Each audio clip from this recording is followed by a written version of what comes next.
Selamat Hari Natal buat semuanya.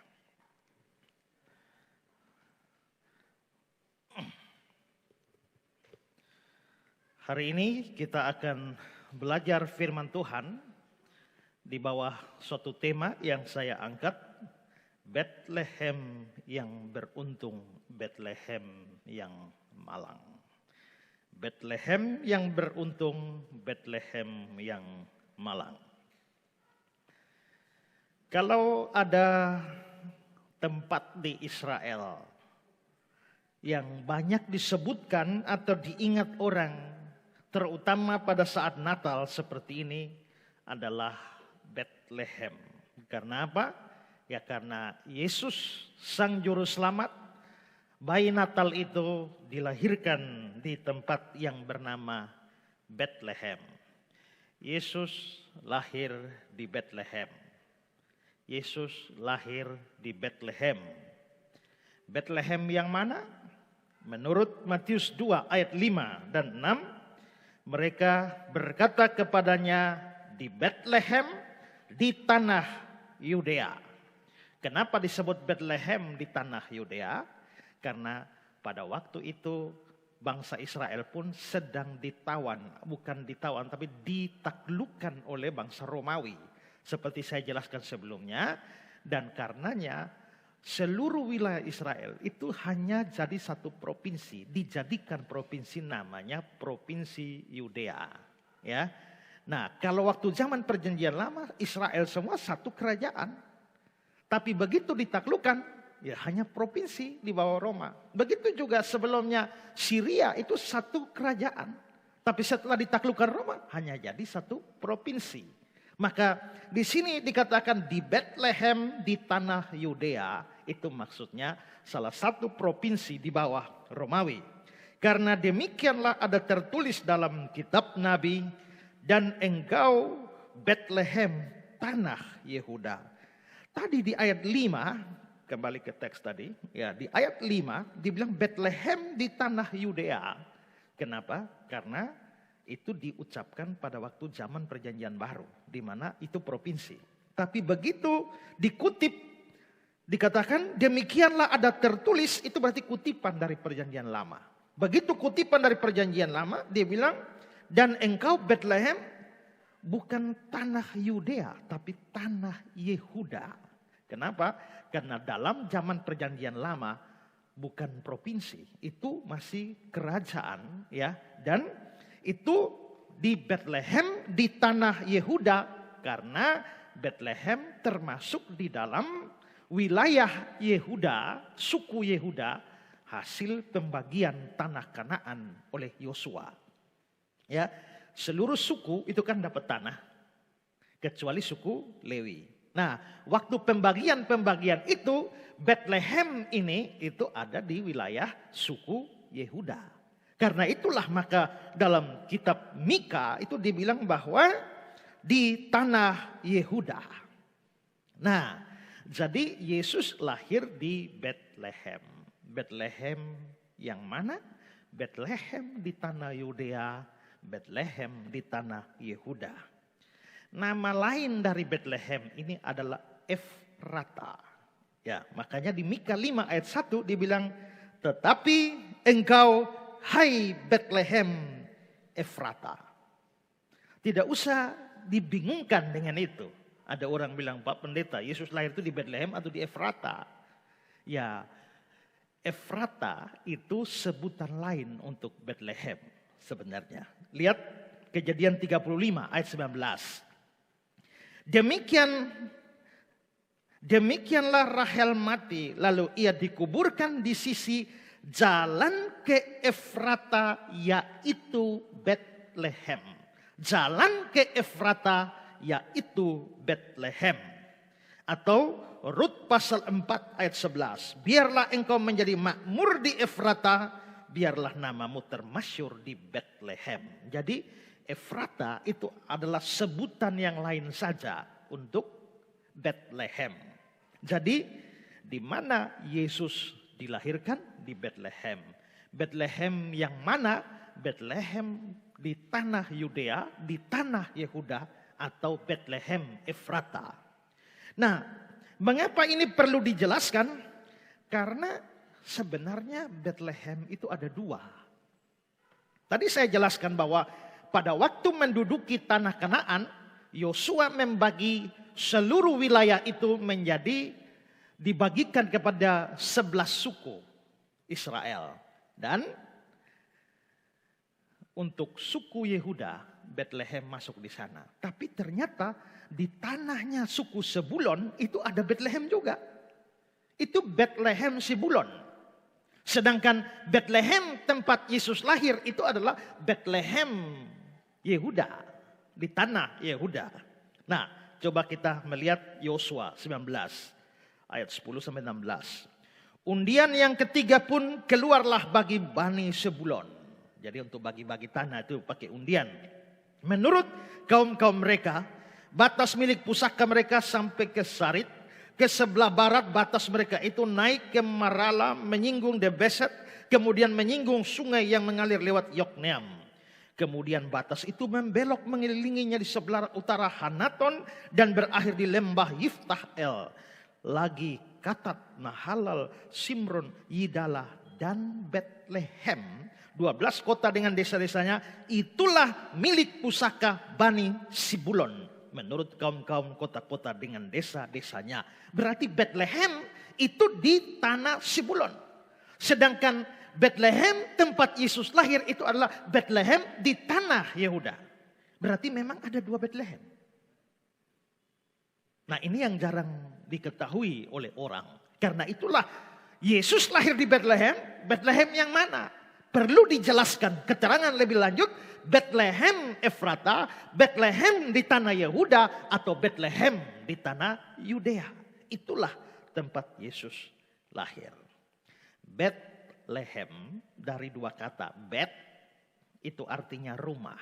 Bet-el, rumah Allah. Dari bet kena Arab menjadi bait.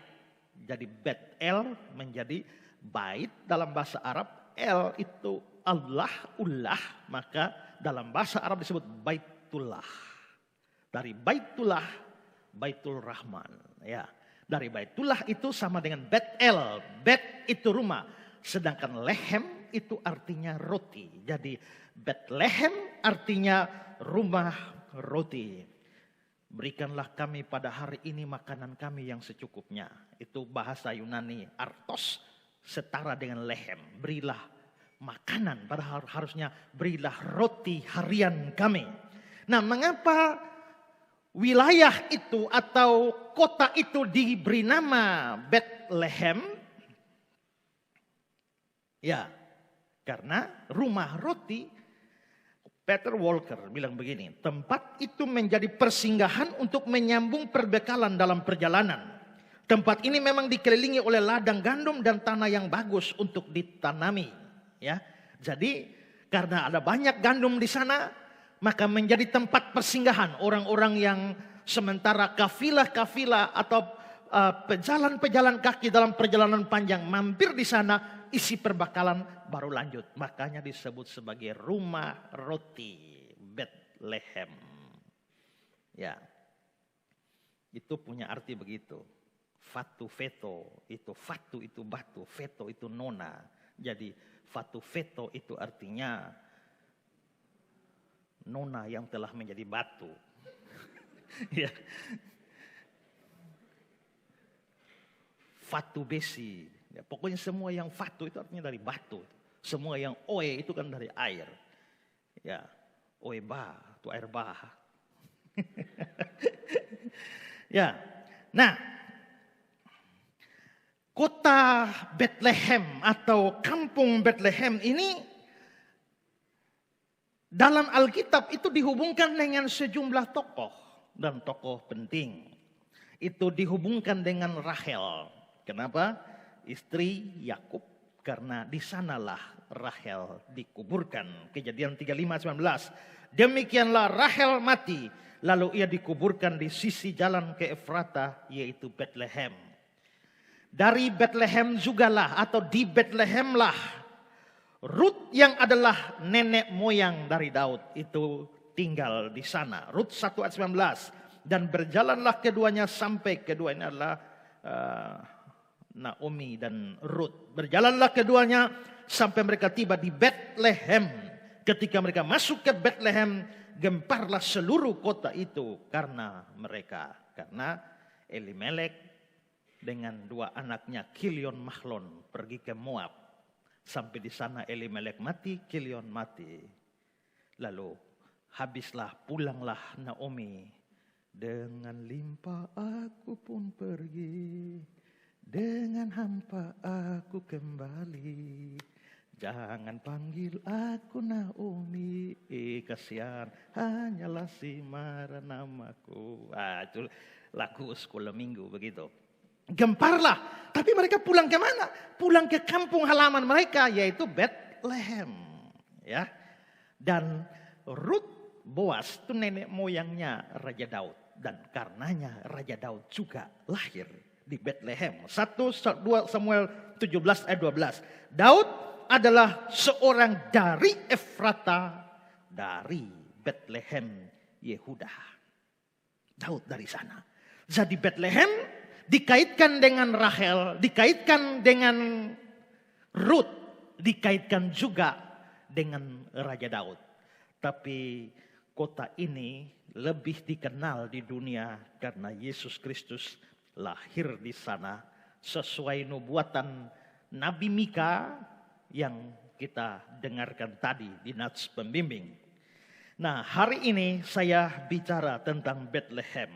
Bethlehem yang beruntung, Bethlehem yang malang. Saya akan bahas dua pikiran ini. Pertama, Bethlehem yang beruntung. Kalau ada kota yang paling beruntung di dunia, mungkin salah satu itu adalah Bethlehem. Mengapa? Ya sudah pasti karena Tuhan Yesus lahir di kota itu. Yesus adalah Mesias, adalah Kristus yang dinanti-nantikan orang Yahudi berabad-abad lamanya. Dan Mesias yang dinanti-nantikan itu lahirnya di Bethlehem. Yesus adalah juru selamat dunia dan juru selamat dunia itu lahir di Bethlehem. Yesus adalah penebus orang berdosa dan sang penebus itu lahir di Bethlehem.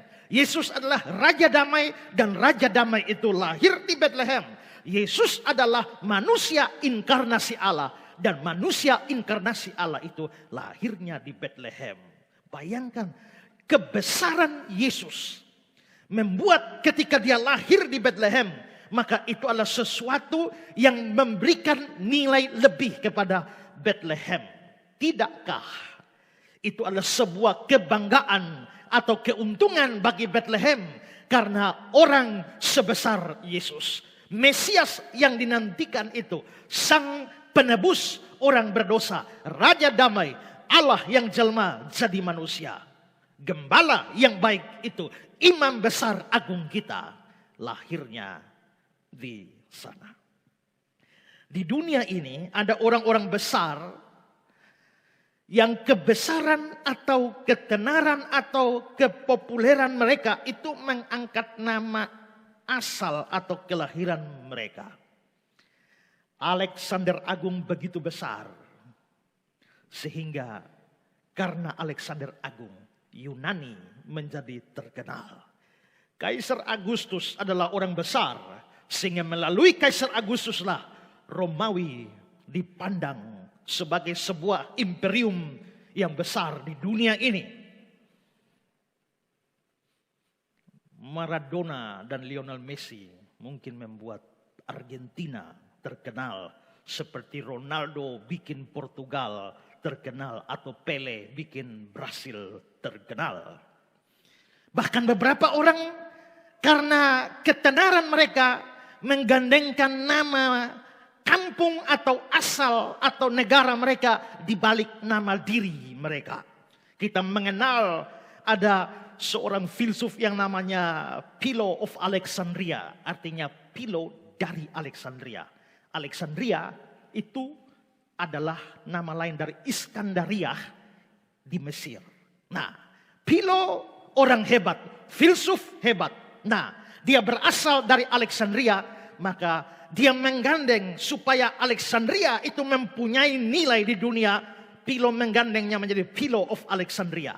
Seorang bapak gereja juga dari Alexandria, namanya Clemens. Maka disebut Clemens of Alexandria. Kita mengenal seorang seniman terkenal yang menggambar Mona Lisa, yang menggambar perjamuan terakhir Yesus dengan murid-muridnya, itu Leonardo da Vinci. Leonardo da Vinci itu artinya Leonardo dari Vinci. Maka siapa kenal Vinci? Kita tidak kenal kota Vinci itu. Tapi karena kebesaran Leonardo, maka dia menambah Vinci di belakang menjadi Leonardo da Vinci. Orang menjadi tahu Vinci melalui kebesaran Leonardo. Ada penjahat atau preman atau mungkin mantan preman di Jakarta namanya John Kay. Itu karena dia asal dari Kay. Saya dulu nonton tinju ada orang namanya Anton Bajawa karena lahirnya atau asalnya dari Bajawa. Nah, karena itu saudara, menurut saya kebesaran Yesus, siapa dia itu memang membuat, dan karena dia lahir di Bethlehem itu memang bisa mengangkat Bethlehem. Sehingga Yesus sebenarnya bisa disebut sebagai Jesus of Bethlehem. Walaupun itu tidak digunakan. Yesus memang lahir di Bethlehem tapi besar di Nazaret. Menjalani hampir seluruh hidupnya ya sampai umur 30 tahun itu di Nazaret. Makanya Yesus lebih dikenal sebagai Jesus of Nazaret. Yesus orang Nazaret. Matius 26:71. Ketika ia pergi ke pintu gerbang, seorang hamba lain melihat dia dan berkata kepada orang-orang yang di situ, orang ini bersama-sama dengan Yesus orang Nazaret itu. Kisah 3 ayat 6. Emas perak tidak ada padaku, tetapi apa yang kuperpunyai kuberikan padamu demi nama Yesus Kristus orang Nazaret. Jesus of Nazaret. Itu berarti Yesus memang besar di Nazaret. Makanya dalam pembahasan tentang the lost years of Jesus, tahun-tahun Yesus yang hilang, Yesus kan umur 12 di bait Allah. Setelah itu hilang beritanya, baru muncul umur 30 masuk pelayanan minta dibaptis Yohanes Pembaptis. Maka orang bertanya-tanya, di mana Yesus umur 13 sampai 29 tahun? Lalu Anand Krishna mengatakan Yesus itu pergi ke India, melarikan diri ke India karena banyak ibu-ibu Yahudi yang tertarik dengan Yesus, hendak menjadikan Yesus menjadi menantunya. Yesus yang menolak melarikan diri ke India, belajar Hindu di India, lalu menjelang umur 30 tahun pulang dan melayani di Israel. Sedangkan Nicholas Notovix dalam bukunya The Lost Years of Jesus mengatakan ada data yang bisa dipertanggungjawabkan. Di Tibet, di kaki gunung Himalaya, itu ada satu biara Buddha di sana. Dan ada data di sana bahwa seorang bernama Yesus itu pernah belajar Buddha di pegunungan Himalaya, Tibet, dan baru pulang pada umur sekitar hampir 30 tahun. Tapi saya bantah itu. Seandainya Yesus besar di India, mungkin dia tidak disebut Jesus of Nazareth, tapi Jesus of Hindustan. Atau di Tibet, Jesus of Himalaya. Tapi Yesus tidak dikaitkan dengan tempat-tempat itu, dikaitkan dengan Nazaret karena dia besar di Nazaret. Jesus of Nazaret. Nazaret terangkat karena Yesus. Tapi menurut saya Bethlehem pun sebenarnya layak mendapatkan cantolannya pada nama Yesus menjadi Jesus of Bethlehem. Nah, saudara-saudara, karena itu melihat kebesaran Yesus, kelahirannya di Bethlehem itu sebenarnya adalah sebuah keuntungan bagi Bethlehem. Sebelum saya sudah jelaskan ya bahwa Daud itu juga dikaitkan dengan Bethlehem. Daud itu juga orang besar karena raja Israel pertama yang dipilih oleh Allah. Saul memang raja pertama, tetapi Allah sebenarnya tidak memilih dia. Allah dari hatinya memilih raja itu adalah Daud. 1 Samuel 17 ayat 12. Daud adalah anak seorang dari Efrata, dari Bethlehem, Yehuda. Sebelumnya Raja Israel lahir di Bethlehem. Bethlehem sudah beruntung karena Raja Israel Daud itu dilahirkan di kampung itu. Dan seolah-olah masih kurang keuntungannya, sekarang lebih beruntung lagi karena Sang Mesias anak Daud itu juga lahir di Bethlehem. Yohanes pasal 7 ayat 24. Karena kitab suci mengatakan bahwa Mesias berasal dari kampung Bethlehem, tempat Daud dahulu tinggal. Betapa beruntungnya Bethlehem, dua orang besar, Daud dan anak Daud. Daud dan Sang Mesias, Sang Kristus itu dilahirkan di Bethlehem ini. Saudara-saudara, keuntungan Bethlehem itu menjadi lebih terasa, lebih istimewa kalau kita tahu seperti apa Bethlehem itu. Ya. Nah, saya akan jelaskan dua hal terkait Bethlehem. Pertama adalah Bethlehem itu kampung yang sangat kecil. Kampung kecil saja. Luasnya cuma 50 km persegi. Banding dengan Kupang. Kupang ini 180 km persegi. Kupang 180, Bethlehem cuma 50. Berarti Kupang bisa 3 kali lebih besar dari Bethlehem. Padahal Kupang sendiri sebenarnya kecil. Ya. Nah, bayangkan bahwa dengan ukuran seperti itu, luas seperti itu, maka Bethlehem itu kota yang kecil sekali. Kota mungil Bethlehem. Kota mungil Bethlehem. Karena memang dia mungil. Ya, itulah sebabnya dalam nubuatan kitab Mika dikatakan bahwa Bethlehem itu yang paling kecil di antara seluruh kota, seluruh wilayah Yehuda. Mika 5 ayat 1. Tetapi engkau, hai Bethlehem Efrata, hai yang terkecil di antara kaum-kaum Yehuda. Dia terkecil memang. Tadi sudah saya jelaskan, waktu menduduki Kanaan, Yosua membagi tanah Kanaan, wilayah-wilayah masuk suku mana. Ya, maka suku ini dapat ini, suku ini dapat ini. Seluruh wilayah sebut nama satu persatu. Dan Yehuda dibagikan juga. Tempat-tempat tertentu dibagikan kepada Yehuda.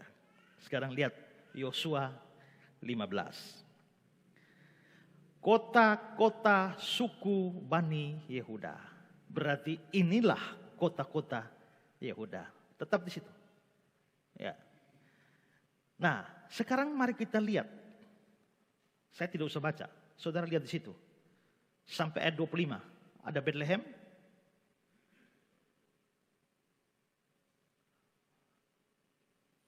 Tidak ada.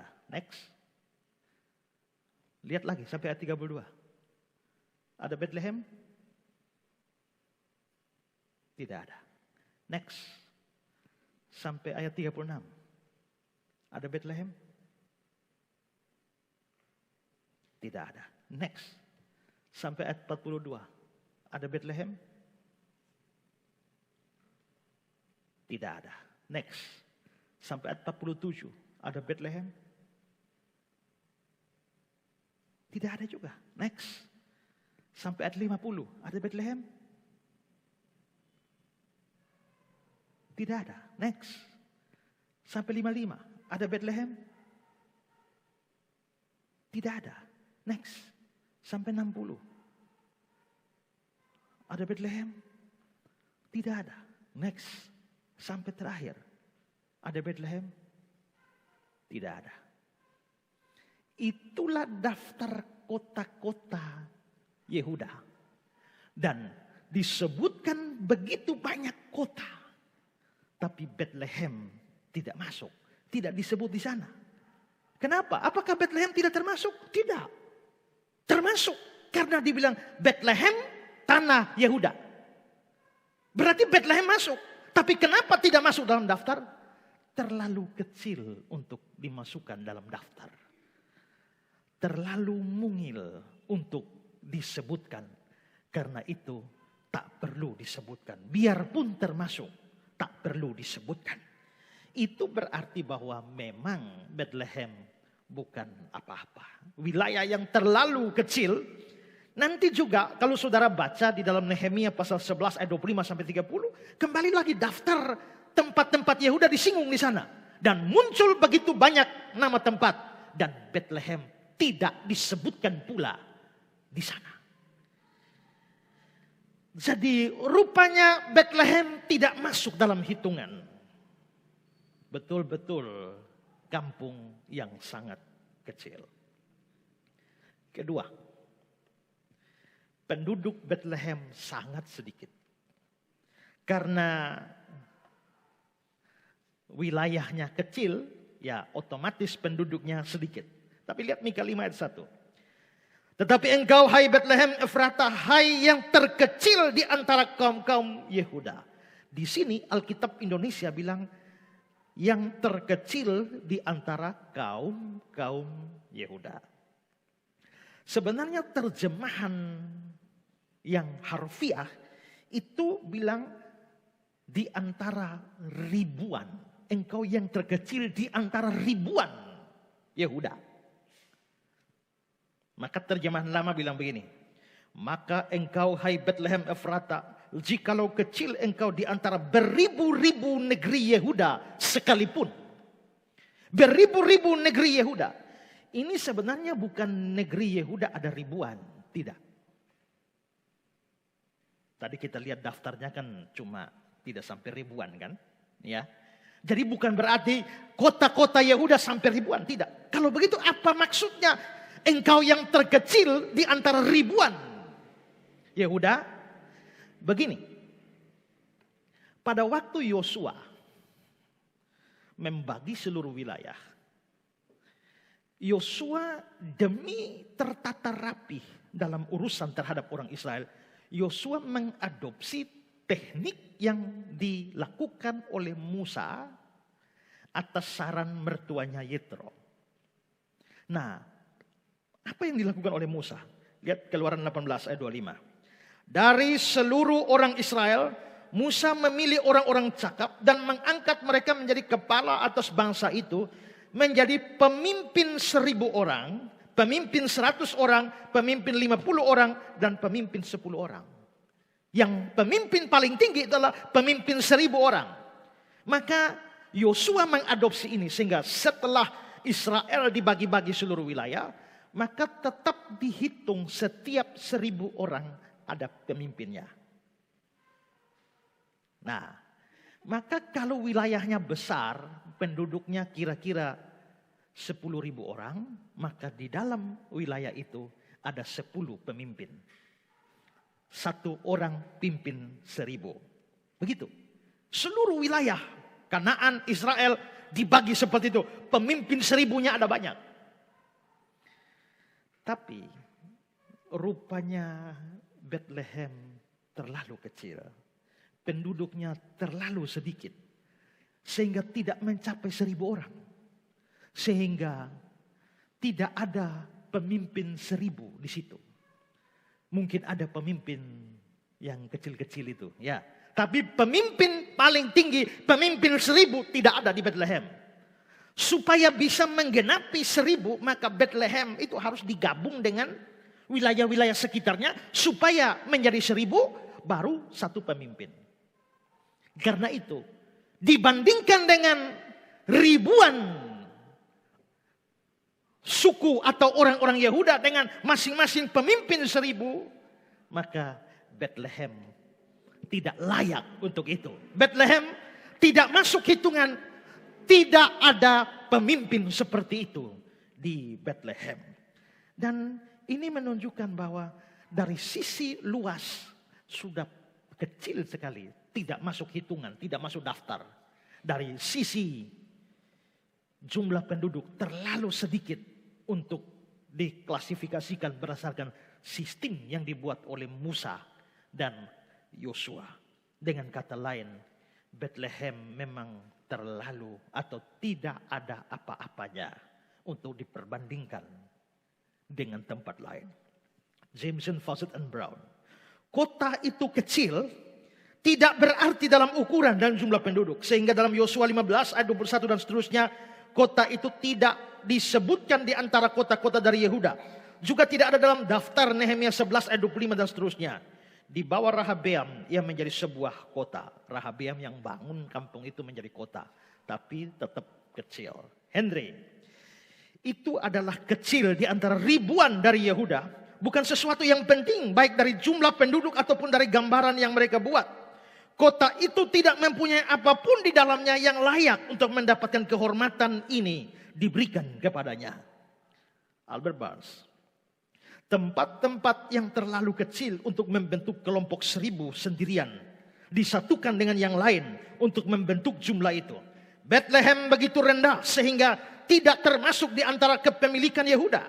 Maksudnya dalam daftar Yehuda tidak masuk. Dalam pembagian tanah di bawah Yosua, Bethlehem sepenuhnya dihilangkan. Dari situasi ini kelihatannya Bethlehem tidak pernah bisa menjadi tempat yang cukup berarti. Bethlehem tidak ada arti apa-apa. Dari semua segi Bethlehem memang tidak berarti. Nah, dengan sikon seperti ini, bayangkan di kampung yang tidak berarti ini, di kampung yang sama sekali tidak layak diperhitungkan, tahu-tahu Raja Israel Daud lahir di sana. Di kampung yang sama sekali tidak berarti dan tidak diperhitungkan ini, tahu-tahu anak Daud, Sang Mesias, dilahirkan di sana. Saudara-saudara, tadi saya jelaskan, mereka tidak punya pemimpin, bukan? Tidak ada pemimpin 1000, paling-paling pemimpin kecil-kecil. Ya, tapi pemimpin utama, pemimpin 1000, Bethlehem tidak punya. Tapi saudara, sekalipun mereka tidak punya pemimpin 1000, tapi apa yang terjadi? Mika 5 ayat 1. Daripadamu akan bangkit bagiku seorang yang akan memerintah Israel. Wih, ini bukan pemimpin 1000 ini. Daripadamu akan bangkit bagiku seorang yang memerintah Israel. Tapi dilanjutkan kalimat berikut. Yang permulaannya sudah sejak purbakala, sejak dahulu kala. Seorang yang akan memimpin Israel, itu memang Daud pimpin Israel. Tapi kalimat selanjutnya, yang permulaan sudah sejak purbakala, sejak dahulu kala, itu tidak cocok untuk Daud. Itulah sebabnya akan bangkit bagiku seorang yang memerintah Israel. Itu pasti adalah Mesias. Dan kalau dikatakan yang permulaannya sudah sejak purbakala, sejak dahulu kala, itu tidak lain dari Allah. Sehingga Bethlehem memang tidak punya pemimpin 1000. Tapi dia pemimpin seluruh Israel. Bahkan dia Allah. Berarti pemimpin seluruh semesta alam. Wah, betapa beruntungnya Bethlehem. Bethlehem yang beruntung. Karena itu saudara, Bethlehem beruntung. Makanya ketika orang Majus mencari raja yang baru lahir, Herodes memanggil para ahli Taurat dan bertanya di mana Mesias akan dilahirkan. Dan para ahli Taurat menjawab Herodes dengan mengutip Mika 5 ayat 1. Tapi dalam kutipan Mika 5 ayat 1 itu mereka mengubah. Coba lihat Mika 5 ayat 1. Tetapi engkau hai Bethlehem Efrata, hai yang terkecil di antara kaum Yehuda. Yang terkecil. Menurut Mika 5, itu Bethlehem yang terkecil. Ketika ayat ini dikutip oleh ahli Taurat disampaikan pada Herodes, mereka bilang apa? Matius 2 ayat 6. Dan engkau Bethlehem tanah Yehuda, engkau sekali-kali bukanlah yang terkecil di antara yang memerintah Yehuda. Coba kembali yang tadi, belakang. Yang terkecil di antara kaum Yehuda. Next. Bukan yang terkecil di antara mereka yang memerintah Yehuda. Kok lain? Menurut Mika yang terkecil. Menurut Matius bukan yang terkecil. Apakah ini bertentangan? Tidak. Kenapa? Karena memang waktu Mika menubuatkan kehadiran atau kelahiran Mesias akan terjadi di Bethlehem. Waktu itu Bethlehem memang terkecil, tidak ada apa-apanya. Tapi rupanya nubuatan Mika itu telah menyebar. Semua orang tahu bahwa Mesias akan dilahirkan di Bethlehem. Maka ini memberikan nilai lebih kepada Bethlehem. Maka lama-lama dalam perkembangannya Bethlehem tidak lagi dipandang sebelah mata. Memang wilayahnya kecil. Memang penduduknya sedikit. Memang tidak ada pemimpin di sana. Tapi akan muncul di sana seorang pemimpin yang memerintah Israel. Bahkan sebenarnya adalah pemimpin alam semesta. Yang akan dilahirkan di sana seorang besar. Bukan orang kecil. Dan karena itu Bethlehem yang aslinya kecil sekarang diangkat dan menjadi besar. Karena kebesaran orang yang dilahirkan di sana. Dan Matius yang mencatat Injil Matius kelihatannya setuju dengan perubahan yang dibuat oleh ahli-ahli Taurat itu. Dan karenanya Matius tetap mencatat itu. Bahwa Bethlehem bukan yang terkecil. Jadi Bethlehem memang kecil. Bethlehem memang tidak berarti. Tapi kenapa di dalam versi Matius menjadi bukan yang terkecil? Itu karena orang yang dilahirkan, yang akan dan yang sudah dilahirkan di sana. Yesuslah yang membuat Bethlehem jadi berarti. Yesuslah yang bikin Bethlehem jadi besar. Yesuslah yang bikin Bethlehem jadi terhormat. Albert Barnes, sekalipun suatu tempat yang kecil sejauh penduduknya yang dipersoalkan, tetapi itu tidak akan menjadi kecil atau yang terkecil dalam hal kehormatan, karena Mesias akan dilahirkan di sana. Kelahirannya memberikan suatu kehormatan kepada tempat itu yang tak bisa diberikan kepada kota-kota yang lebih besar oleh seluruh jumlah mereka, kemegahan mereka, kekayaan mereka. Kelahiran dari seorang pribadi yang terkenal, terkemuka, selalu dianggap memberikan kehormatan dan kepentingan kepada suatu kota atau negara atau desa. Karena itu 7 kota bertanding untuk kehormatan memberikan kelahiran kepada Homer. Homer itu yang orang terkenal yang menulis Iliad. Ya, dan karena Homer itu orang hebat, maka Homer dilahirkan di mana? 7 kota rebutan. Itu sama misalnya contohnya. Saya tahu-tahu jadi terkenal. Lalu Kupang bilang, Esra itu dilahirkan di Kupang. Manado bilang tidak, itu dia lahir di Manado. Yang lain, oh tidak, dia di Amsterdam. Oh tidak, dia di Kolbano.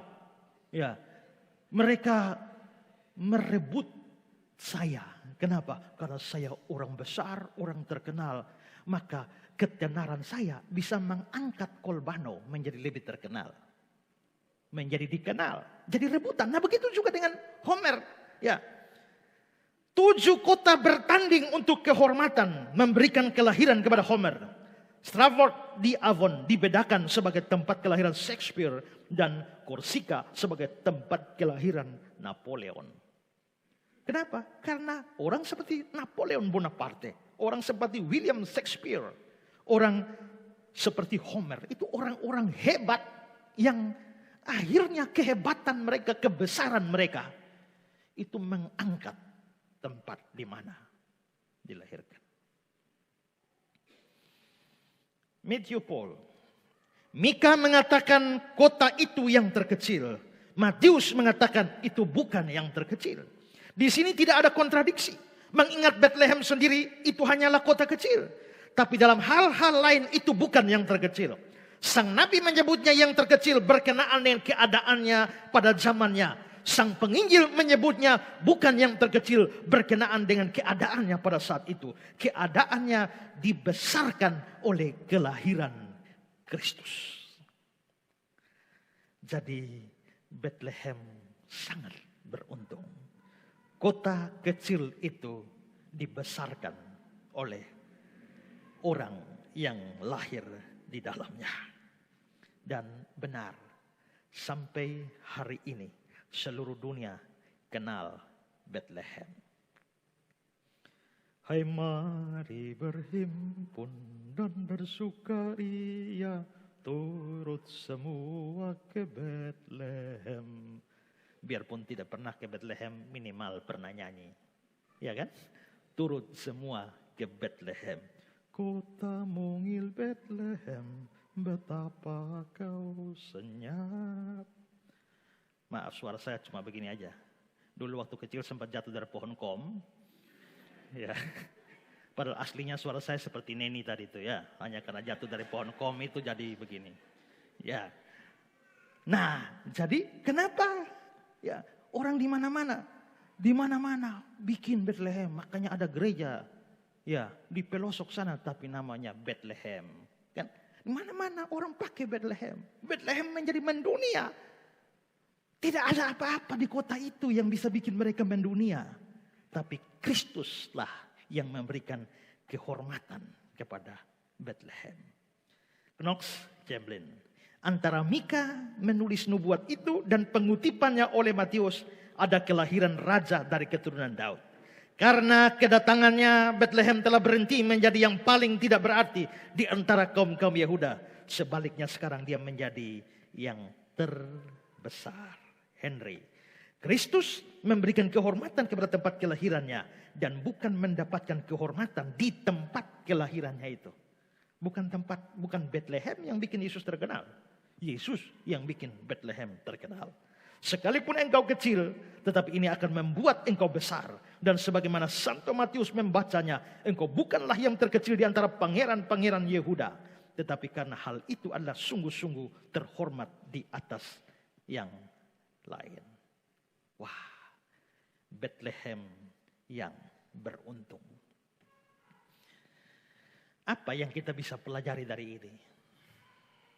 Atau pelajaran apa? Pelajaran rohani apa yang kita bisa tarik dari fakta beruntungnya Bethlehem, besarnya Bethlehem karena kelahiran Kristus?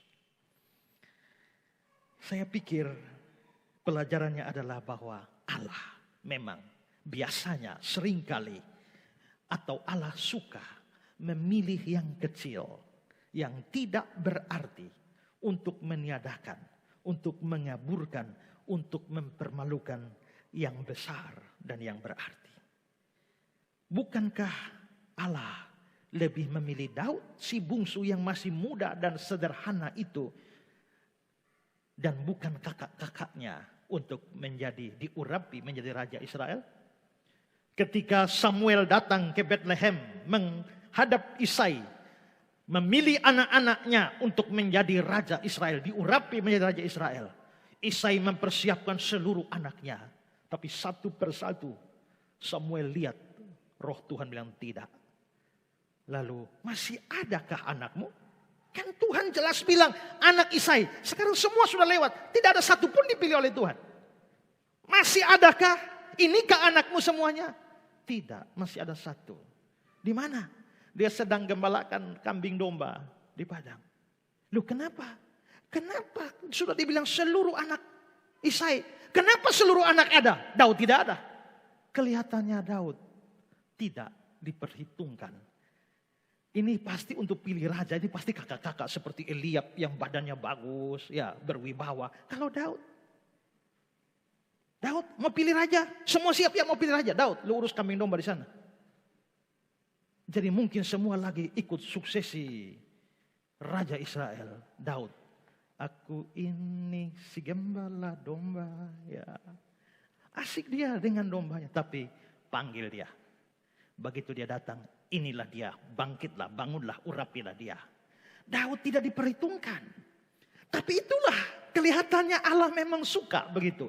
Pilih yang kecil, pilih yang tidak berarti, pilih yang biasa-biasa saja.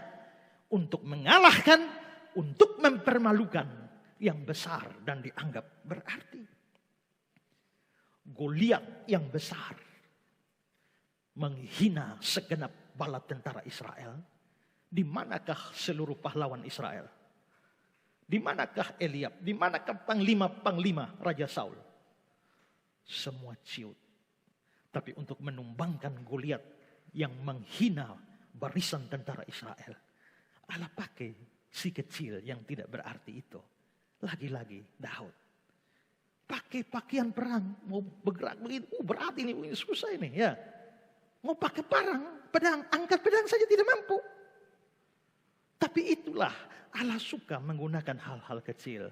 Cukup pakai batu kali, putar-putar begini, tak selesai Goliat. Kelihatannya Allah memang pakai yang model-model begitu untuk menaklukkan dunia di dalam berita Injil, menyebarkan kerajaannya ke seluruh dunia. Dia tidak pilih orang-orang hebat.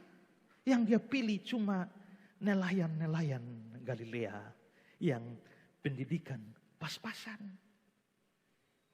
Memang ada Paulus, orang hebat. Ya, yang belajar teologi, belajar hukum Taurat, belajar filsafat, jadi dosen tamu di Tiranus. Memang. Tapi 12 rasul yang mula-mula semua bukan siapa-siapa. Kalau kita buang Yudas Iskariot, semuanya kita menghadapi orang-orang yang agak sedikit sombong, optimis yang kadang-kadang tidak pakai otak. Seperti Petrus. Begitu mau ditangkap langsung angkat pedang, seolah-olah dia lebih hebat bisa bela Yesus. Kamu akan menyangkal aku 3 kali. Sekalipun aku mati, sekali-kali tidak menyangkal. Tahu-tahu menyangkal. Lihat Yesus jalan di atas air, dia juga mau. Setelah bangkit, Yesus muncul di pantai. Mereka semua di perahu. Yang lain pakai dayung perahu. Petrus berenang. Ya. Ada orang model seperti itu. Tapi untuk orang seperti itulah, engkau Petrus di atas batu karang ini. Aku akan membangun jemaatku. Dan alam maut tidak menguasainya. Dan jadi pemimpin. Siapa pernah pikir si pengecut dan penakut itu yang ketika ditanyai seorang perempuan, aku tidak kenal orang itu. Beberapa saat kemudian berkhotbah dengan sangat keras. Di bawah kolong langit ini tidak ada nama lain yang olehnya manusia diselamatkan. Dialah Yesus yang kamu bunuh. Silakan pilih taat kepada Allah atau taat kepada kamu. Dan dengan satu kali khotbah 3.000 orang bertobat. Gratingsen dari Filipina mengatakan, Petrus satu kali berkhotbah 3.000 orang bertobat. Pendeta sekarang 3.000 kali khotbah belum tentu satu orang bertobat. Betapa hebatnya. Padahal Petrus bukan siapa-siapa, hanya nelayan yang urus ikan. Thomas lagi, seorang yang sangat skeptik. Saya belum lihat dengan mati, sebelum cucukkan jari, aku tidak akan percaya. Filipus lagi, suruh kasih makan 5.000 orang, dia hitung-hitung, waduh ini mana cukup. Yohanes dan Yakobus saudaranya, itu emosional. Karena mereka mau lewat wilayah orang Samaria. Karena Samaria dan Yahudi bermusuhan. Orang Samaria tidak izinkan orang Yahudi lewat. Termasuk rombongan Yesus. 2 kakak beradik itu emosi. Lalu mereka bilang, Tuhan, maukah engkau kami minta api turun dari langit sambar mereka? Saya mau beritahu, rasul-rasul itu juga. Ya. Sama dengan kita ini. Ya. Mereka juga mengalami naik turun iman seperti kita. Jangan terlalu berpikir mereka orang istimewa. Tidak. Saya pernah berikan daftar satu-satu orang. Kelemahannya satu persatu. Saya berikan daftar itu. Mereka orang-orang biasa. Coba bandingkan dengan Kisah 4 ayat 13. Ketika sidang itu melihat keberanian Petrus dan Yohanes. Dan mengetahui bahwa keduanya orang biasa yang tidak terpelajar. Memang mereka tidak belajar, tidak sekolahnya. Ya sekolahnya itu dengan Yesus itu. Tapi coba. Mereka kelihatannya tidak bisa apa-apa itu. Sepanjang Yesus di dunia. Tapi setelah Yesus naik ke surga, coba bayangkan. Pergilah mereka. Dan dalam 2000 tahun, hampir seluruh dunia jadi Kristen. Gara-gara 12 orang ini minus Yudas Iskariot. Kelihatannya adalah kebiasaan Allah. mengangkat yang kecil-kecil yang tidak berarti itu. Kenapa? Karena kalau dia pakai yang berarti, maka kalau dia pakai saya yang sangat berarti dan sangat hebat, akan terlihat ini sebenarnya Tuhan yang hebat atau orangnya ya. Tapi kalau dia pakai yang tidak berarti dan tahu-tahu jadi hebat, orang jadi sadar ini pasti bukan dari dia. Ini pasti dari Tuhan.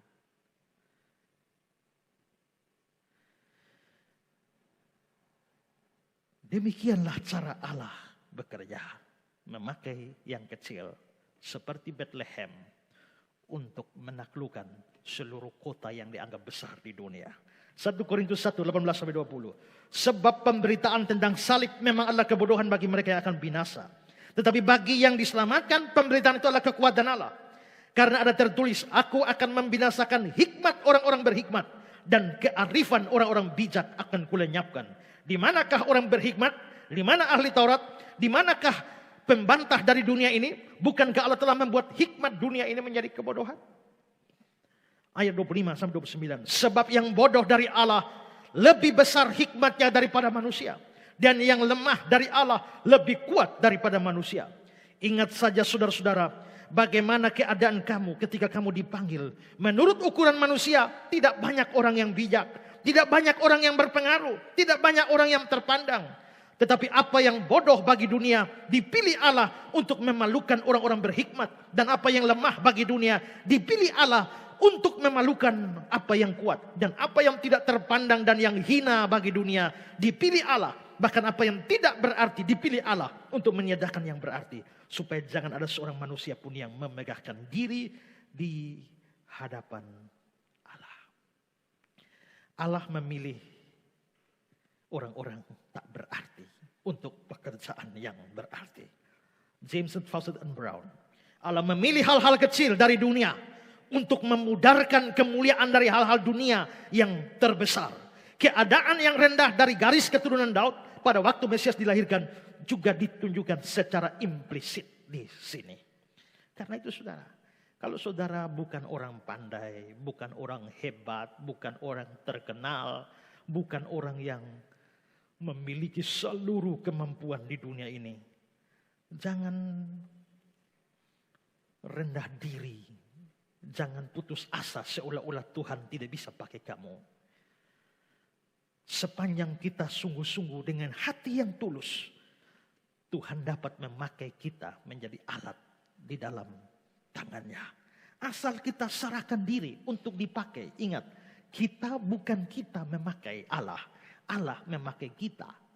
Kalau kita memakai Allah, sehebat apapun orang di dunia ini tidak bisa pakai Allah. Tapi kalau dipakai Allah, serendah apapun, sehina apapun, sebodoh apapun, kalau Allah yang pakai, kan itu yang menjadi masalah itu bukan kita yang dipakai, tapi Dia yang memakai. Ingat, hari ini banyak orang tidak dipakai Tuhan, tapi memakai Tuhan. Memakai Tuhan supaya kaya. Memakai Tuhan supaya sukses. Memakai Tuhan supaya tenar. Memakai Tuhan supaya dapat duit banyak. Makanya mereka obral nama Tuhan di mana-mana. Ya, khotbahnya hanya untuk persembahan. Memang penting khotbah persembahan supaya jemaat ngerti persembahan. Tapi kalau dia khotbah apa saja ujung-ujung persembahan. Khotbah mengasihi ujungnya persembahan. Khotbah akhir zaman ujung persembahan. Khotbah Pentakosta ujung persembahan. Khotbah Natal ujung persembahan. Kalau semua persembahan, kelihatannya itu pendeta mata duitan itu. Itu namanya memakai Tuhan, bukan dipakai Tuhan. Ada orang yang supaya jadi terkenal, dia pakai Tuhan.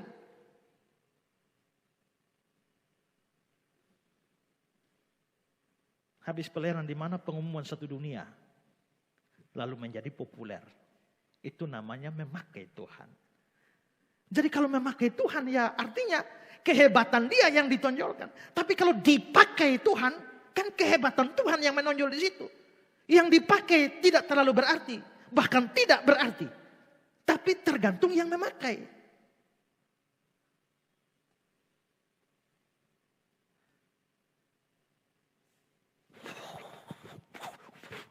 Tahu ya? Apa itu? Double stick.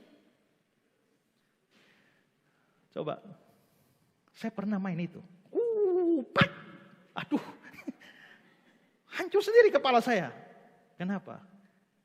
Kok ini double stick tidak punya otak? Memang, karena dia dipakai. Tapi yang pakai juga rusak, kacau. Makanya hantam kepala sendiri.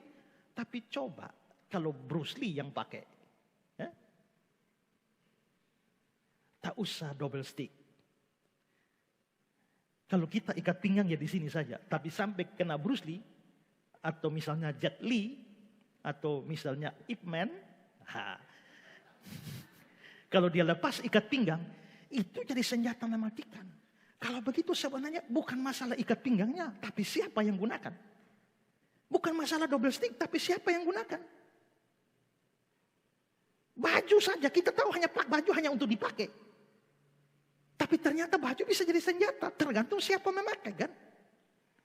Jadi tidak peduli sebodoh apa kita, sehina apa kita, seberapa tidak mampu. Tapi kalau Tuhan yang pakai, kenapa tidak bisa? Itu bukan berarti tetap bodoh. Waktu Tuhan panggil memang bodoh. Tapi setelah ikut Tuhan masa 20 tahun tetap bodoh. Ya kan? Kalau Tuhan betul mau pakai kita, kan Tuhan lengkapi kita, Tuhan ajar kita. Maka lama-kelamaan di dalam terang Tuhan, di bawah kuasa Tuhan. Makanya Petrus juga bodoh. Tapi setelah Tuhan pergi kan Tuhan sudah ajar banyak hal. Dia menjadi pemimpin gereja. Mula-mula. Makanya itu tidak berarti bahwa kalau mau melayani tidak perlu belajar. Tidak perlu sekolah teologi. Petrus saja tidak sekolah teologi. Iya kan Petrus dosennya langsung Tuhan Yesus. Kau? Petrus tidak perlu belajar budaya Ibrani. Kenapa? Itu kampungnya. Kau? Mereka di sana tidak perlu belajar bahasa Yunani. Belajar bahasa hari-hari. Tidak perlu belajar bahasa Aram. Bahasa hari-hari. Kau? Karena kita tidak di sana. Tidak mengenal di sana. Itulah sebabnya perlu belajar. Jangan yang penting Roh Kudus bekerja. Itu kan susah. Ya. Jadi Tuhan memang bisa pakai orang bodoh. Tapi kalau Tuhan pakai seseorang, dia tidak bisa sejak dipanggil bodoh sampai sejak dipanggil melayani bodoh sampai dipanggil sampai surga tetap bodoh. Tidak, minimal ada pengertian bertambah. Tapi intinya tetap sama. Bukan yang dipakai, tetapi siapa yang memakai. Perhatikan kata-kata bagus ini. Tergantung di tangan siapa. Bola basket dalam tanganku berharga $19. Bola basket dalam tangan Michael Jordan bernilai $33 juta. Tergantung di tangan siapa. Baseball dalam tanganku berharga $6. Baseball di tangan Mac McGwire berharga $19 juta. Tergantung di tangan siapa. Raket tenis tidak ada gunanya dalam tanganku. Raket tenis dalam tangan Venus Williams menghasilkan kemenangan dalam kejuaraan dunia. Tergantung di tangan siapa. Tongkat dalam tanganku menghalau binatang buas. Tongkat dalam tangan Musa membelah lautan luas. Tergantung di tangan siapa. Ketepel dalam tanganku merupakan mainan anak-anak. Ketepel dalam tangan Daud merupakan senjata dahsyat menumbangkan Goliat. Tergantung di tangan siapa. 5 roti dan 2 ikan dalam tanganku menjadi beberapa potong roti isi. 5 roti dan 2 ikan di tangan Yesus memberi makan ribuan orang. Tergantung di tangan siapa. Paku-paku dalam tanganku menghasilkan sangkar burung. Paku-paku dalam tangan Yesus Kristus menghasilkan keselamatan bagi segenap umat manusia. Tergantung di tangan siapa. Ya. Tergantung di tangan siapa. Karena itu tidak peduli kamu bagaimana. Tapi kamu di tangan siapa. Allah kelihatannya suka memakai yang seperti itu. Spurgeon bilang begini. Sekalipun kota itu hanya kota kecil. Kelahiran Kristus di dalamnya membuatnya termasyur. Yesus memuliakan semua yang ia sentuh. Karenanya sekali lagi. Jangan pedulikan kekurangan dan kelemahan kita. Asal dia menyentuh kita. Asal dia memakai kita. Asal dia menjamah kita. Kita akan jadi mulia. Kemarin saya terlibat percakapan dengan Pak Nathan. Saya berterima kasih Pak Nathan karena Pak Nathan menolong saya banyak hal. Saya tidak tahu apa jadinya pelayanan saya kalau tanpa Pak Nathan. Hampir semua urusan saya yang kecil itu dilakukan oleh Pak Nathan. Saya sedang bikin khotbah, beras habis, Om Nathan yang beli. Saya kerja ini, tahu-tahu ada ini, Om Nathan. Semua hal kecil-kecil. Kemarin saya berterima kasih. Dan Pak Nathan bilang, Pak, saya justru kehormatan bagi saya bisa melayani Tuhan bersama Pak Esra. Kenapa? Ini orang terbesar kedua di dunia dalam hidup saya. Pertama Yesus Kristus, kedua Esra Soru. Tapi Pak Nathan bilang, karena apa? Yang saya bisa cuma begini. Khotbah tidak bisa. Ya, yang lain-lain tidak bisa. Yang bisa cuma begini. Saya bilang, Pak Nathan, justru yang Pak Nathan lakukan orang lain belum tentu bisa. Siapa cari di dunia yang saya suruh pergi beli beras, pergi pesan air, pergi perbaiki pipa bocor, pergi lihat keran bocor. Coba cari tahu siapa di dunia ini yang rela saya kontak jam 1 malam saya siapa. Coba cari, dapat tidak? Susah sekali. Jadi menurut saya justru yang Pak Nathan anggap remeh itu justru tak bisa dilakukan oleh orang lain. Setelah itu saya berdoa, Tuhan, kalau saya di surga nanti, kalau Tuhan mau, tolong saya tetangga dengan Om Nathan.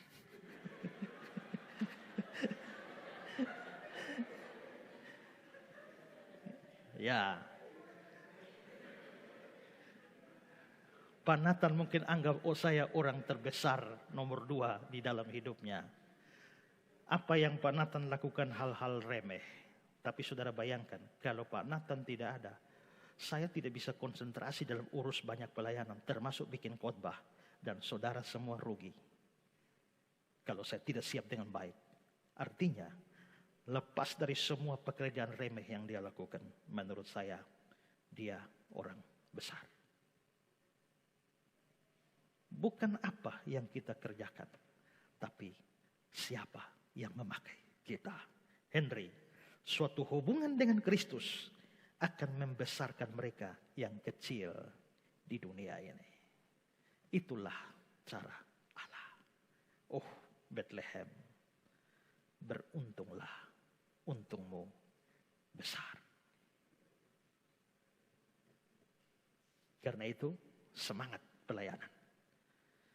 Apapun, sekecil apapun, lakukan dengan sungguh-sungguh. Tuhan pasti akan memakai saudara.